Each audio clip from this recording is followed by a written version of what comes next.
বর্তমানে ফ্যাক্টরির অবস্থা, একটা এনিমিও ধারে কাছে নাই, কেউই এখানে আর নামে না। এর কারণ কি জানো?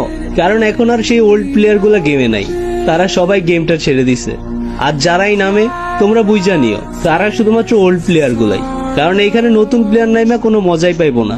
কারণ তারা বলবে যে এখানে যথেষ্ট পরিমাণ লুট নাই, এই নাই সেই নাই, এইখানে নাইমা গেম প্লে হয় না। আর যদি নতুন প্লেয়াররা এখানে নামেও, তাহলে দেখবা যে টেলিপোর্ট ক্যারেক্টার দিয়ে লুট নিয়ে উপরে এসে বসে থাকে। আর যদি ওল্ড প্লেয়ার হয়, তাহলে দেখবা যে তারা অধিকাংশ সময় এই ফ্যাক্টরিতেই নামে। কারণ সে ভাই ফ্যাক্টরির ফিস্ট ফাইটে সে মর্মটা বুঝে, সে দেখে আসছে আগের সেই দিনগুলা। আগে সেই দিনগুলো কত সুন্দর ছিল, তারা সেটা ভালো করেই জানে।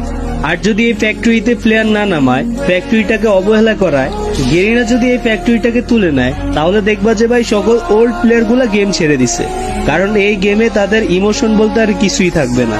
তো ভাই চলো না সবাই মিলে আবার একসাথে ফিস্ট ফাইট করি, চলো সেই পুরনো দিনগুলো আবার ফিরিয়ে আনি। সমস্যা কি, একটু না হয় র্যাঙ্কে মাইনাস খাইবা, এটাই তো, এর থেকে বেশি তো আর কিছুই হইব না। চলো সবাই মিলে আবারও ফিস্ট ফাইট করি। আর এই ভিডিওটা একটু সবার কাছে শেয়ার করে দিও, এবং সবাইকে নিয়ে আবার চলো আমরা ফ্যাক্টরিতে নামি।